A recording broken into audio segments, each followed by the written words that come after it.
Bonjour à tous, aujourd'hui on continue le concours Tessia 2023, épreuve numéro 1 mathématiques générales, avec la question M8.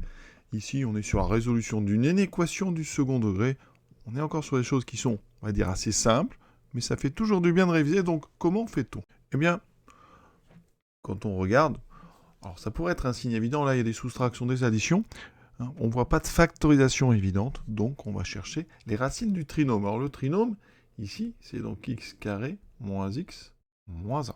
On calcule donc le discriminant, b carré moins 4ac, donc on va doucement, 1, il y a 2 moins ici, ça fera plus 4, donc on trouve un discriminant égal à 5. On a donc ici deux racines réelles. A-t-on besoin d'aller chercher l'expression des racines? Eh bien non. Pourquoi? Ici, notre coefficient est positif, donc si vous voulez avoir une idée de la courbe, c'est une parabole qui sera orientée vers le haut. On a deux racines, donc l'axe horizontal est comme ceci. Ça veut dire que le signe de votre trinôme, c'est un plus 0, moins 0, plus.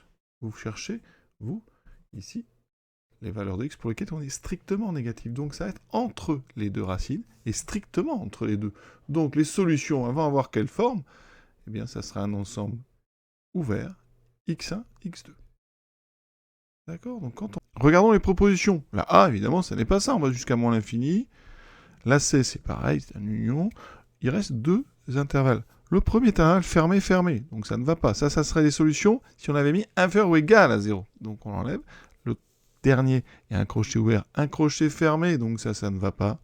Donc la bonne réponse, c'était aucune des 4. Donc c'est la réponse B. Pour être complet, je vais quand même aller vérifier les racines, mais selon les propositions, on voit bien que ça va être 1 moins racine de 5 sur 2 et 1 plus racine de 5 sur 2. On y va quand même. Donc première racine, donc moins B, moins 1, ça fait 1, moins la racine de 5 sur 2A, voilà. Et x2, c'est effectivement 1 plus racine de 5 sur 2. Et pour ceux que ça intéresse, la question M9, à très bientôt.